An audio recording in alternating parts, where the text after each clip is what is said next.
Hello, welcome to our channel मेरे दोस्त। इस वीडियो में हम एक प्रश्न लेके आए हैं जो कि घटना चक्र का है और एक बीपीएससी में पूछा गया क्वेश्चन है ये, और इसको हम लोग सॉल्व करेंगे। सॉल्व करने से पहले मैं दोस्त 2-4 लाइन की कुछ बताना चाहूँगा। कहते हैं कि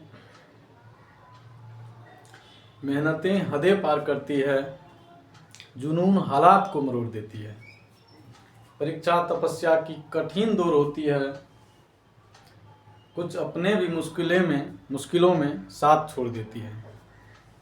इसी के साथ मैं सीधे प्रश्न पे आऊँगा और इस प्रश्न को समझाने का प्रयास करूँगा। क्योंकि वीडियो लंबा हो जाता है लेकिन एक ही प्रश्न को बताना होता है। दोस्त, मेरे एक वीडियो बनाने का मकसद ये नहीं कि आपको एक सवाल बता दे उससे आप बहुत बड़ा ये हो जाइएगा, लेकिन आप किस तरह मैथ को मतलब सवाल को हम लोग समझेंगे, समझना चाहिए, ये हम लोग सीखेंगे।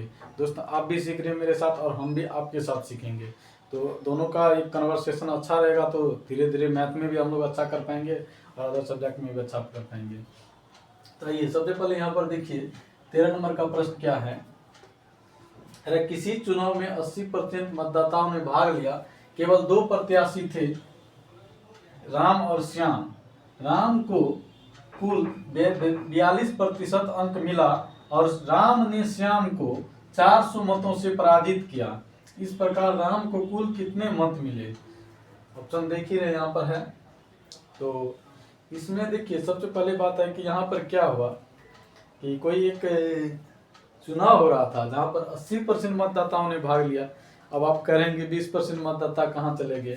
तो दोस्त, आप जानते हैं कि कुछ ऐसे चाचा जी होते हैं कि बोलते हैं कि हम किसी को वोट नहीं देंगे, और कुछ ऐसे होते हैं कि वृद्ध हो जाते हैं, कुछ ऐसे होते हैं विकलांग होते हैं जो कि नहीं पहुंच पाते हैं, और कुछ ऐसे युवा भाई भी होते हैं कि पूरा हट्ठा कट्ठा बॉडी होते हुए भी वो इलेक्शन चुनाव में वोट देने के नहीं जाने के पक्ष में होते हैं, और वो अपना आशियाना मचाते हैं कि गर्लफ्रेंड बॉयफ्रेंड के चक्कर में पार्क में घूमने चले जाते हैं।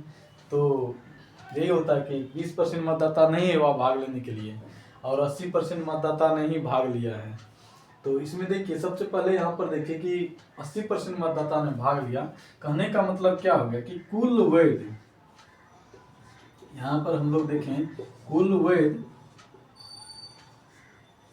मत का प्रतिशत अगर देखें, कुल वैध मत प्रतिशत, एक सेकेंड इसको थोड़ा ड्रॉप कर लेते हैं, यहाँ से हम लोग देखने का प्रयास कीजिए। देखिए कुल वैध मतदाता, कुल वैध मतदाता, कुल वैध मत का कुल वैध मत हम लोग पता कर लेते हैं। कुल वैध मत कितना हुआ? 80% मतदाता ने भाग लिया, यानी कुल वैध मत का प्रतिशत अगर हम लोग देखें तो बराबर कितना हो जाएगा? 80% हो जाएगा। कुल वैध मत कितना है? 80% मत ऐसा जो है कि पड़ा, 20% तो पड़ा ही नहीं, वो आया ही नहीं देने के लिए, तो किसी कारणवश नहीं आया होगा, जैसे कि आपको एग्जांपल दे दिए 2-4 हम। तो सबसे पहले आप यहाँ पर देखिए 80% आदमी जो है कि मत देने आया। इसमें से क्या हुआ कि 2 व्यक्ति चुनाव में, 2 प्रत्याशी थे, एक राम और एक श्याम। तो सबसे पहली बात राम और श्याम।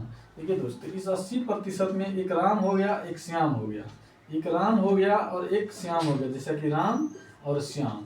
यहाँ पर आप देख चुके हैं कि राम और श्याम 2 प्रत्याशी थे जिन्होंने इसमें भाग लिया। तो भाग लिया तो जिसमें से राम को कुल 42% अंक मिला, मत मिला। 42% अंक नहीं, सॉरी यहाँ पर अंक नहीं होगा, मत हो जाएगा। यहाँ पर क्या हो जाएगा? मत हो जाएगा। 42% मत मिला। तो राम को कितना मिला? राम को देख सकते 80% मत कुल वैध मत है, इसमें से 42% मत किसको मिला? राम को मिला 42%। अगर देखिए तो 80% मतदाता आया और मत दिया तो 42% राम को दिया होगा।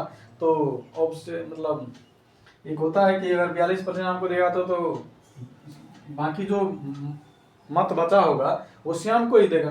तो कहने का मतलब 38% किसको दे दिया? श्याम को दे दिया।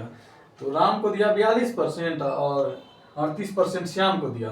देखिए यहाँ पर स्पष्ट भाषा में यहाँ पर लिखा हुआ कि क्या राम और श्याम, राम को कुल 42% अंक मिला तो और देखिए जब इसको 42% मिला, इसको 38% मिलेगा।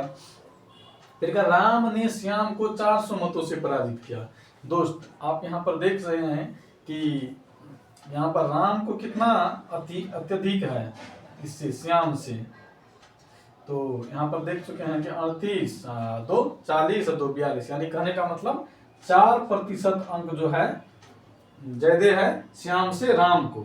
तो लेकिन यहाँ पर कहा 400 मतों से पराजित किया। ये पराजित हुआ है कितना प्रतिशत मत से? 4% मत से। अगर आप यहाँ पर देखिएगा तो श्याम अगर पराजित हुआ तो 4% मत से, लेकिन यहाँ पर श्याम को 400 मत से, यानी अगर प्रतिशत में न देखे वो डिजिट में अंक में दे दिया 400 मतों से, तो इसको क्या करना है हम लोग को बराबर कर लेना है। ये प्रतिशत में है और वो अंक में है कि डिजिट में दिया हुआ है, तो दोनों को बराबर कर लें, क्योंकि बात तो दोनों सेम ही है, बस इसको प्रतिशत में कहा गया और उसको अंक में कहा गया है। तो सबसे पहले हम इन दोनों को बराबर करेंगे। ठीक है मेरे मित्र, कुछ ऐसा चीज होता है कि जो कि कहने का मतलब सेंस दोनों का एक ही होता है, तो सेंस दोनों का एक ही है, इसलिए इन दोनों को बराबर किया गया। तो आइए सबसे पहले यहाँ पर देखिए, आप यहाँ पर लिख सकते हैं कि प्रश्नानुसार। देखिए कंपटीशन का तैयारी में ये सब नहीं लिखा जाता, लेकिन हम लोग तो समझने के पर्पज से आया ना। सबसे पहले देखिए 4% का अगर वैल्यू आप देखेंगे दोस्त, 4% का वैल्यू कितना दिया हुआ है? 4% का वैल्यू आप अगर देखिएगा तो 400 दिया हुआ है। 4% का वैल्यू कितना दिया हुआ है? नहीं इसका, हाँ 4% का वैल्यू कितना दिया हुआ? 400। 1% का अगर वैल्यू आप निकालिएगा ये कितना हो जाएगा? 100। कहने का मतलब 4% यानी कि पराजित हुआ, यानी ये 400 मत से पराजित हुआ था। 1% बराबर कितना हो जाएगा? 100 मत हो जाएगा। अब कह रहा है कि इस प्रकार राम को कुल कितने मत मिला। देखिए राम को कुल कितने मत मिला, देखिए तो राम को कितना 42% मिला है। तो यहाँ पर 42% का मान हम निकालेंगे। क्यों? क्योंकि यहाँ पर अंक में हमको निकालना है, तो रियल में हमको 42% अंक मतलब जो है कि मत मिला है राम को। तो देखिए इस वीडियो में थोड़ा ना अंक और मत में थोड़ा दिक्कत हो सकता है, तो हम अंक के जगह पर मत कभी बोल दिए, तो उतना ज़्यादा ये नहीं लेना है। तो आपको सिर्फ समझना, फिर समझने पर जोर दीजिएगा, मिस्टेक हो गया है कोई दिक्कत नहीं। तो आइए देखिए 4% का वैल्यू कितना दिया हुआ है? 400, और तो 1% का वैल्यू 100 हो गया। देखिए असल में देखिएगा तो प्रतिशत में राम के बारे में बताया गया, राम को कितना प्रतिशत मत मिला। लेकिन अगर मैं यहाँ पर पूछ रहा कि कहने का मतलब कि ये पूछने का इस प्रकार राम को कुल कितने मत मिले, यानी ये पूछना चाह रहा है कि अंत में ये कितना मत मिला, ये वो काउंट करके हमको बताइए। देखिए 42% का हम लोग यहाँ पर निकाल देंगे, तो 42% का 1% का अगर 100 तो 42% का कितना हो जाएगा? 4200 मत हो जाएगा। देखिए मेरे मित्र, जैसा कि आप ऑप्शन में देख चुके हैं, तो ऑप्शन क्या हो जाएगा? ए हो जाएगा इसका आंसर। देखिए इस तो हम लोग एक अच्छे तरह से समझे। इस वीडियो को देखने के लिए अगर आप लोगों को अगर अच्छा लगे इस वीडियो, तो चैनल को सब्सक्राइब कर लीजिएगा और बेल आइकन और प्रेस कर लीजिएगा। और इस चैनल के माध्यम से आप लोगों को अच्छा कंटेंट भी तैयारी कराएंगे, हम अच्छा चीज़ प्रोवाइड करवाएंगे। तो आने वाले समय में तो इस वीडियो में यहीं तक रखेंगे। Thank you all of you guys. Thank you मेरे मित्र भाई, बाय बाय।